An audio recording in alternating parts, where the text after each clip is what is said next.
হ্যাঁ, কফি। আমি কফি খাই না। শিট, আগে বলতো চা নিয়ে আসতাম। কথা ঘোরাচ্ছ কেন? আগে বলো মেয়েটা কে ছিল?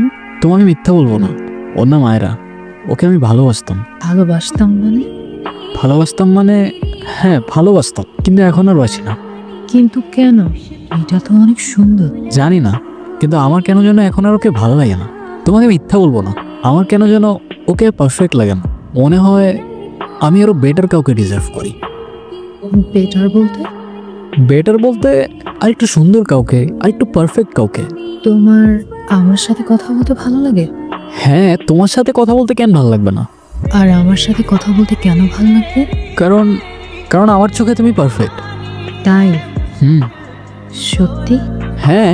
তাহলে তুমি ওকে ডিরেক্টলি কেন বলতেছো না? তোমার ওকে আর ভালো লাগে না? বল দিলেই তো হয়। কারণ আমি ওকে কষ্টও দিতে চাই না। তুমি চাওটা কি? জানি না। জানি না ছাড়া আর কিছু জানো?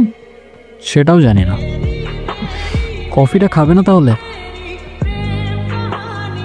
আচ্ছা তুমি 2 মিনিট বসো, আমি 2 কাপ চা নিয়ে আসি। আরে বললাম তো খাবো না। আরে নিয়ে আসি, আরো কিছুক্ষণ আড্ডা দেওয়া যাবে।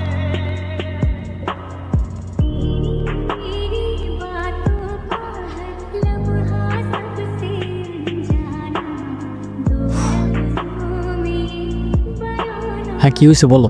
তোমাকে আমি কতগুলো কল দিছি, তুমি কল কেন ধরতেছো না? হ্যাঁ, তো আমিও তো কল কেটে দিলাম কতবার। আমি ঘুমাবো, কেন বুঝতেছো না? তুমি সকালে কাজে যাবা, সারাদিন একটা টেক্সট করবা না, রাতে কল দিবা না, আমাদের কথাটা কখন হবে বলবে একটু আমাকে। আয়রা, তোমাকে না বারবার আজকে বললাম, তুমি সেম জিনিসগুলো আবার স্টার্ট করলা। হ্যাঁ, তো আমি কি করবো আমাকে একটু বলবা? আমার মাথায় তো সারাদিন এগুলোই চলতে থাকে না। হ্যাঁ, তো তোমার মাথার মধ্যে চললে মাথার থেকে বের করে একটু শান্তিতে ঘুমাও, আর আমারও ঘুমাইতে দাও।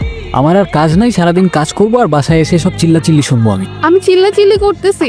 আমার ভয়েস শুনে তোমার এটা চিল্লানো লাগতেছে? আয়রা দেখো প্লিজ, এখন তুমি সিন ক্রিয়েট করো না এসব। আমার একটু ঘুমাইতে দাও, আমার সকালে উঠতে হবে। রাখতেছি।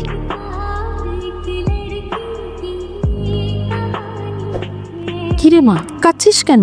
কিছু হয়নি মা, এমনি। আমি তোর মা, আমাকে কিছু না বললেও আমি কিন্তু সব বুঝি। আর মেয়ের বয়স বাড়লে মা আর মেয়ে দুজন বন্ধু হয়ে যায়। জানিস তো কি যেন নাম ওই ছেলেটার? রায়ান। ওই ছেলেটার সাথে কিছু হয়েছে? সবই ঠিকঠাক ছিল মা, হঠাৎ করেই বারবার কেমন যেন চেঞ্জ হয়ে যায়। মাঝে মধ্যে মনে হয় আমি যাকে চিনি আসলে এটা ও না, অন্য কেউ। কি হয়েছে বল আমাকে। ও তো তোমাদের সাথে দেখা করার জন্য, বিয়ের প্রপোজাল দেওয়ার জন্য জবও শুরু করলো। স্যালারিও ঠিকঠাক ছিল, কিন্তু হঠাৎ করে আমাকে কেমন যেন অ্যাভয়েড করে, মিসবিহেভ করে আমার সাথে। এখনো সময় আছে, ডিসিশন নে। ভালোবাসা বারবার আসে, বিয়েটা কিন্তু একবারই হয়। এভাবে সারা রাতকে টর্চার করে আয়রা? আর টর্চার করবো না তোমাকে। তো কল কেন দিছো? শেষবারের মতো একটু দেখা করতে পারবা কাল? সরি, পারবো না, কালকে অফিস আছে। রায়ান, আমি শেষবারের মতো বলছি, এতটা ছোট করো না আমাকে। তো আমিও তো বলতেছি আমার কাজ আছে, বুঝতেছো না কেন? আমি ওয়েট করব, কিন্তু মনে রাখো আজকের পর থেকে কেউ তোমাকে আর টর্চার করবে না। তোমার ইচ্ছা হলে আইসো, আর যদি না আসো তাহলে ধরে নিও এটাই আমাদের শেষ কথা। এখন চুপচাপ বসে না থাকে বলো কি বলবা। সব কিছু কি আবার আগের মতো ঠিক করা যায় না? সব তো ঠিকই আছে, আমি তো কিছু চেঞ্জ করি নাই। তুমি চেঞ্জ করো নাই, কিন্তু তুমি চেঞ্জ হয়ে গেছো। বাহ, তোমাদের এই মেয়েদের একটা জিনিস খুব জোস। প্রথমে বলবা তোমার এই জিনিসটা ভালো না, ওই অভ্যাসটা ভালো না, এইটা চেঞ্জ করো, ওইটা চেঞ্জ করো, আর চেঞ্জ করার পর তুমি আর আগের মতো নাই, তুমি চেঞ্জ হয়ে গেছো। মানে চাওটা কি তোমরা? সত্যি বলতে আমি কি চাই আমি নিজেও জানি না, হয়তো বা একটু ভালো থাকতে চাইছিলাম। তো থাকো না, ভালো থাকো, না করছে কে? আমাকে তোমার এখন আর সুন্দর লাগে না, তাই না? আরে আজব, ফোনটা কেন নিতেছো? অদ্রিতাকে, আইডিটা কার? তুমি আমাকে নিজেই বলতে পারতা। বলার কি আছে, ও আমার ফ্রেন্ড। ও তোমার ফ্রেন্ড, ফ্রেন্ডের সাথে এত কথা আর আমার সাথে কথা বলারই সময় নাই, বুঝাও আমাকে। বোঝানোর কি আছে এখানে? আমি ঠিকই জানতাম, নিজেই বলতো আমাকে, এতটা খারাপ লাগতো না। কখনো জোর করছে আমি তোমাকে কোনো ব্যাপারে? তুমি নিজেই বলতা তোমার আমাকে ভালো লাগে না, সুন্দর লাগে না, পারফেক্ট লাগে না, আমি চলে যাইতাম। কাজটা তুমি ঠিক করো নাই রায়ান, তোমার সাথে কেনই বা কথা বলতেছি আমি।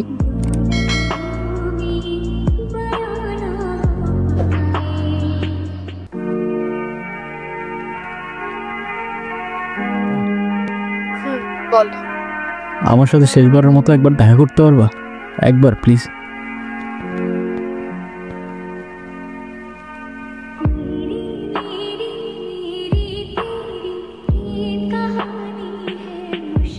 আমি কিছু বললে বিশ্বাস করবা তুমি? করবো, বলো।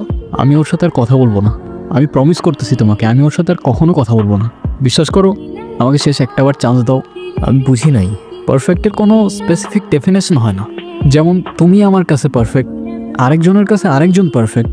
আমার কাছে যে পারফেক্ট, আরেকজনের কাছে সে পারফেক্ট নাই হইতে পারে। কিন্তু আমি সত্যি বুঝি নাই যে আমার জন্য তুমিই পারফেক্ট।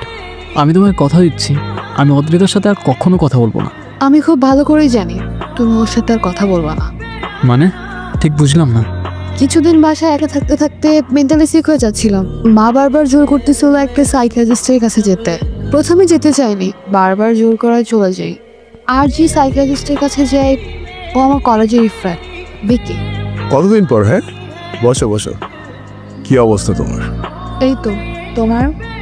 আন্টি কল করে বলেছিলেন তোমার কথা। হ্যাঁ, আমি তো আসতেই চাইনি। না না, এসে একদম ঠিক করেছো। হেজিটেশন ফিল না করে বল তোমার লাইফে কি চলছে। বেসিক্যালি আমি একটা ছেলেকে ভালোবাসতাম। আসলে বাসতাম না, বাসি। সবই ঠিকঠাক ছিল, বিয়ের কথাও চলছিল। কিন্তু হঠাৎ করে ও কেমন যেন চেঞ্জ হয়ে যায়। একটা মেয়ের সাথে কথা বলা শুরু করে, পুরো ক্যারেক্টারটাই চেঞ্জ হয়ে যায়। আর ছেলেটার নাম রায়ান, তাই তো? হ্যাঁ, তুমি কি করে জানলে? এইটুকু স্টাডি তো আমরাও রাখি ম্যাডাম। কিন্তু তোমার সিট বেল্ট বেঁধে নাও, কারণ আমি এখন তোমাকে যেটা বলতে যাচ্ছি তুমি হয়তো সেটা শোনার জন্য রেডি না। আমি ঠিক বুঝতে পারলাম না তোমার কথা। রায়ান গত 3 বছর ধরে আমার পেশেন্ট। এর আগে আমার সিনিয়রের পেশেন্ট ছিল। রায়ানের ডিসোসিয়েটিভ ডিসঅর্ডার আছে, যা ও নিজেও জানে না। যদি একটু ভেঙে বলি তাহলে হচ্ছে রায়ান নিজে নিজে ইমাজিনারি ফ্রেন্ড বানায়, মানে কাল্পনিক ক্যারেক্টার, যেগুলো বাস্তবের সাথে কোনো কানেকশন নেই। কি বলতেছো তুমি? আমি ঠিক বুঝতে পারতেছি না। বুঝতে একটু সময় লাগবে। রায়ানের মাইন্ড থেকে এক একটা ক্যারেক্টার বিল্ড আপ হয়, এবং যে ক্যারেক্টারগুলোর সাথে ও দেখা করে, কন্টিনিউ কথা বলে। মজার ব্যাপার হচ্ছে ওই ক্যারেক্টারগুলোর সাথে বাস্তবে কোনো কানেকশন নেই। আর এটা তাদের সাথেই হয় যাদের ডিসোসিয়েটিভ ডিসঅর্ডার আছে। কিন্তু ওর কেন ডিসোসিয়েটিভ ডিসঅর্ডার হবে? নিশ্চয়ই কোনো কারণ থাকবে, তাই না? হ্যাঁ, তা তো অবশ্যই। রায়ানের বাবা মা দুজনেই ছিলেন সাংবাদিক। পলিটিক্যাল একটা ইস্যু নিয়ে রাতারাতি দুজনকে মার্ডার করে ফেলা হয়, তাও সেটা আবার রায়ানের চোখের সামনে। তুমি বুঝতেছো ছেলেটার উপর কি পরিমাণ ট্রমা যায়? ওর ওপর দিয়ে অনেক কিছু গেছে, সবাই ওকে ছেড়ে চলে গেছে, তুমি যে আমার। কিন্তু আমি এখন কি করব? ও তো কথা পর্যন্ত বলতে চায় না আমার সাথে। একটু ওয়েট করো, আমি 100% শিওর না, তবে এতটুকু বলতে পারি তুমি ওর রিয়েল লাইফ থেকে দূরে সরতে শুরু করলে ও নিজেও সবকিছু ছেড়ে তোমাকে খুঁজতে শুরু করবে। কি বলতেছো তুমি? অদ্রিতা সত্যি আমার ফ্রেন্ড, আমাদের মাঝে মধ্যেই দেখা হতো, কথাও হতো। তাহলে ওর একটা ফটো দেখাও আমাকে। কিন্তু ওর কোনো ফটো তো আমার কাছে নাই। ওর কোনো ছবি তোমার কাছে নাই, কারণ ওর কোনো অস্তিত্ব এই দুনিয়াতে নাই। অদ্রিতার কিছুই না, শুধুমাত্র তোমার ভ্রম। এখনো অদ্রিতাকে নিয়েই পড়ে থাকবা, যার কোনো অস্তিত্বই নাই। হুম, এখন আর সুন্দর লাগে না আমাকে? লাগে তো। কেমন সুন্দর?